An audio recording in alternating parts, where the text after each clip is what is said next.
Tiffany's obsessive cleaning spree. She'd been like that lately, a whirlwind of domesticity after months of while I hadn't been sure what it was like. She was trying to bury something under a mountain of spotless surfaces and perfectly folded laundry. That Sunday she decided the living room needed a new focal point, a large framed photo perched precariously on the mantel, a shrine to her work family as she'd called it. I'd always found her enthusiasm for her colleagues a little cloying, bordering on performative. The photo itself was typical office fare: forced smiles, awkward poses, a sea of corporate anonymity. But Tiffany beamed at it, her eyes shining like she just unveiled a masterpiece. "They're the best team, Jackson," she declared a touch too loudly and too quickly. "I'm so lucky to work with such a great group of people." My gaze scanned the image mostly out of politeness. There was Brenda, the perpetually stressed Jackson Edding manager, and David, the IT guy who looked like he hadn't slept in a week. Then there was him, a man I didn't recognize, standing a little too close to Tiffany, his hand almost but not quite touching her shoulder. He was taller than the rest, with a rakish grin and eyes that seemed to bore straight through the glossy print. A name tag slightly blurred. "Arzan." "Who's that?" I asked, pointing with my finger. My voice was casual, conversational. The smile faltered on Tiffany's face. It was like someone had flicked off a light switch. Her laughter, which had been bubbling just seconds before, died in her throat. The air in the room seemed to thicken, the playful energy vanishing like smoke in the wind. She looked at me, her eyes wide and her jaw dropped as if I'd suddenly spoken a foreign language. "Zane," she finally managed, her voice a brittle whisper. He's new, just started a few weeks ago." A few weeks ago? That was about the time her late nights at the office had become a regular thing. The time she'd started pulling away, the time I'd started sleeping on the edge of the bed, trying not to disturb her slumber, a slumber that felt as distant as the moon. My heart, which had been beating steadily just moments before, suddenly felt like a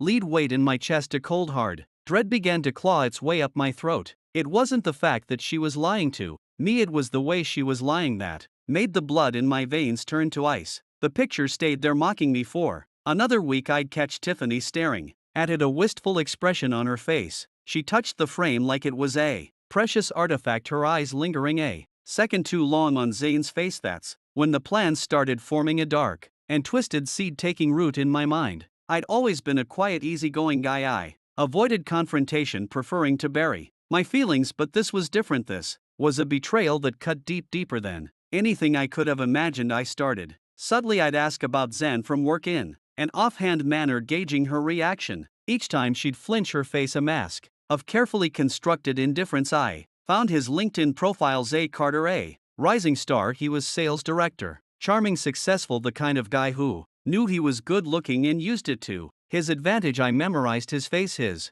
details, his online owner. I was becoming obsessed. Then I found it, a message buried deep within her deleted WhatsApp messages, a single text: "Can't wait until tonight, Zan." My hand was shaking when I found it. My fingers trembled, not with anger but with something deeper, something that felt like a total eclipse of my soul. The weight of it all crushed me, but at the same time fueled a resolve, a thirst for vengeance. My plan was simple: I wouldn't confront Tiffany, not yet. I wanted to make Zay pay first, to shatter the arrogant world he built for himself. I tracked his schedule from her phone, figured out his usual gym routine. I joined that gym, got to know him in passing. We talked about work, about sales, about casual things. He seemed like an empty shell of a man, a walking cliche. The day I decided was a Tuesday, a few weeks after I discovered the text. It was raining heavily, the kind of downpour that seemed to mirror the storm raging inside me. Zane was leaving the gym, his face flushed and his hair damp. I intercepted him by his car. "Zane, right?" I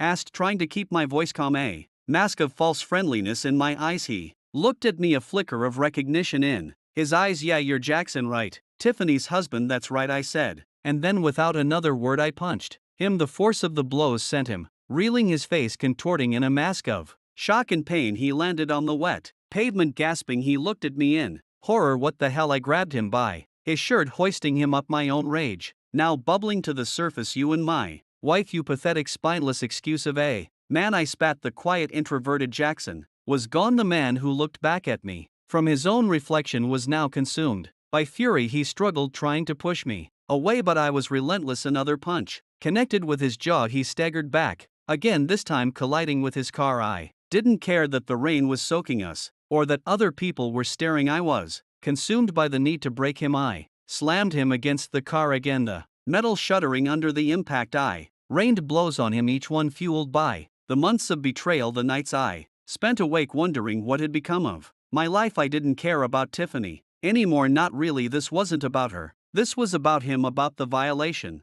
of trust, the smug satisfaction on his face whenever he was around me. By the time I finished, he was a mess. Blood trickled from his nose, his lip was split, and his eyes were wide with terror. I towered over him, panting, my own knuckles throbbing. Stay away from her, I said, my voice low and menacing. Day away from my life. Then I walked away, leaving him crumpled on the ground, the rain washing away his shame. The next day I walked into Tiffany's office during her lunch break. I hadn't spoken to her since the confrontation with Zane. Not a word. She looked up from her computer, her eyes wide with a mix of fear and guilt. You know, don't you? She asked, her voice barely a whisper. I simply nodded. I didn't want to hear her excuses, her lies. I grabbed the framed photo from her desk, the one she was so proud of, the one with Zahn in it. I smashed it against the edge of her desk, the glass shattering into 1,000 pieces, sending shards of glass everywhere. The picture fell out and it was ripped with Zay's face torn and crumpled. I'm done, Tiffany, I said, my voice cold and hard. I'm moving out. You can have your perfect work life, just leave me alone. I dropped the broken frame on the floor and walked out of the